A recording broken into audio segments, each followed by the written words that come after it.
Friends, ನಮಸ್ಕಾರ. ಎಲ್ಲರಿಗೂ ನನ್ನ ನಮಸ್ಕಾರಗಳು. ಆರ್ಯವೈಶ್ಯ ವೆಜ್ ಕುಕಿಂಗ್ ಚಾನಲ್ಗೆ ಸ್ವಾಗತ, ಸುಸ್ವಾಗತ. ಹಲೋ ಫ್ರೆಂಡ್ಸ್, ಹೇಗಿದ್ದೀರಾ? ನಾನು ಚೆನ್ನಾಗಿದ್ದೀನಿ. ನೀವು ಹೇಗಿದ್ದೀರಾ? ನೀವು ಚೆನ್ನಾಗಿದ್ದೀರಿ ಅಂತ ತಿಳ್ಕೊಂಡಿದ್ದೀನಿ. ಈ ದಿನ ನಾನು ಹುಳಿ ಉಪ್ಪಿಟ್ಟು ಅಂದರೆ ಅಜ್ಜಿ ಕಾಲದಲ್ಲಿ ಮಾಡ್ತಾ ಇರುವಂತಹ ಹಳೆಯ ಕಾಲದ ಹುಳಿ ಉಪ್ಪಿಟ್ಟನ್ನು ಮಾಡ್ತಾಯಿದ್ದೀನಿ. ಅದು ಹೇಗೆ ಮಾಡಬೇಕು, ಅದಕ್ಕೆ ಏನೇನು ಪದಾರ್ಥ ಹಾಕಬೇಕು ಅಂತ ನೋಡ್ಕೊಂಡು ಬರೋಣ. ಬನ್ನಿ ಫ್ರೆಂಡ್ಸ್. ಈ ಉಪ್ಪಿಟ್ಟು ತುಂಬಾ ಟೇಸ್ಟಿ ಆಗುತ್ತೆ, ಹುಳಿ ಹುಳಿಯಾಗಿ ಇರುತ್ತೆ, ತುಂಬಾ ಚೆನ್ನಾಗಿರುತ್ತೆ. ನೀವು ಕೂಡ ಒಮ್ಮೆ ಮಾಡಿ.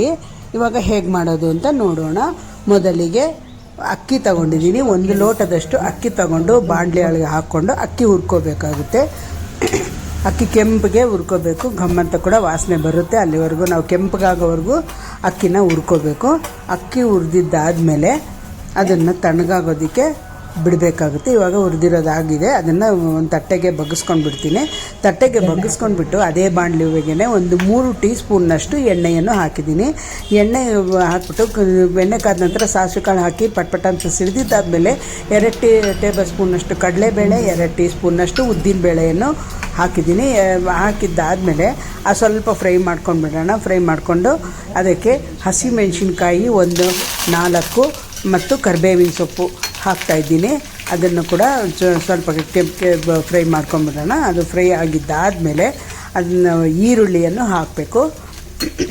ಈರುಳ್ಳಿಯನ್ನು ಸಣ್ಣದಾಗಿ ಹೆಚ್ಚಿ ಇಟ್ಕೊಂಡಿರುವಂತಹ ಈರುಳ್ಳಿಯನ್ನು ಹಾಕ್ತಾಯಿದ್ದೀನಿ. ಅದು ಹಾಕ್ಬಿಟ್ಟು ಅದು ಕೂಡ ಚೆನ್ನಾಗಿ ಮಗ್ಗಿಸ್ಕೋಬೇಕು. ಚೆನ್ನಾಗಿ ಮಗ್ಗಿಸ್ಕೋಬೇಕು. ಅದು ಕೆಂಪಗಾಗೋವರೆಗೂ ಚೆನ್ನಾಗಿ ಮಗ್ಗಿಸ್ಕೊಳ್ಳೋಣ. ಇದು ಮಗ್ಗಿಸ್ಕೊಂಡಿದ್ದಾದಮೇಲೆ ಇದಕ್ಕೆ ನೀರು 3 ಲೋಟದಷ್ಟು, 1 ಲೋಟ ಅಕ್ಕಿಗೆ 3 ಲೋಟದಷ್ಟು ನೀರನ್ನು ತಗೋಬೇಕಾಗುತ್ತೆ.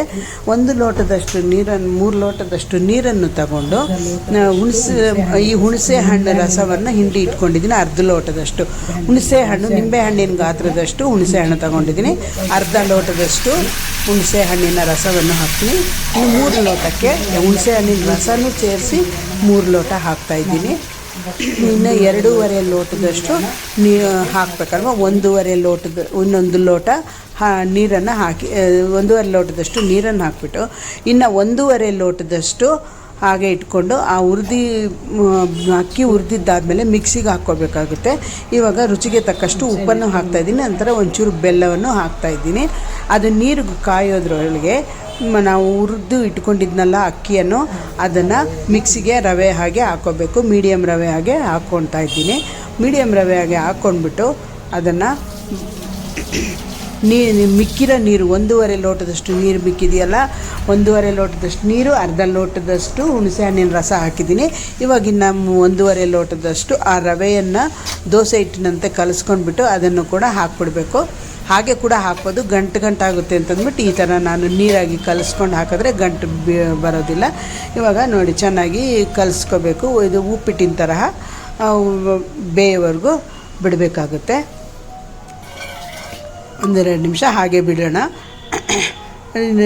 ಅದಕ್ಕೆ ಇನ್ನು ಸ್ವಲ್ಪ ರವೆ ಎಲ್ಲ ಮೆತ್ಕೊಂಡಿರೋದ್ರಿಂದ ಇನ್ನೊಂದು ಸ್ವಲ್ಪ ನೀರನ್ನು ಹಾಕಿ ಅದನ್ನು ಹಾಕ್ಬಿಟ್ಟು ಚೆನ್ನಾಗಿ ಕಲಿಸ್ಕೋಬೇಕು. ಗಂಟಿಲ್ಲದ ಹಾಗೆ ಚೆನ್ನಾಗಿ ಕಲಿಸ್ಕೊಳ್ಳೋಣ. ನಂತರ 1/4 ಟೀ ಸ್ಪೂನ್ನಷ್ಟು ಅರಿಶಿಣವನ್ನು ಹಾಕ್ತಾಯಿದ್ದೀನಿ. ಮತ್ತು ಒಗ್ಗರಣೆಗೆ ಹಾಕಬೇಕಾಗಿತ್ತು, ಮರ್ತೋಗಿದ್ದರಿಂದ ಇವಾಗ ಹಾಕ್ತಾಯಿದ್ದೀನಿ.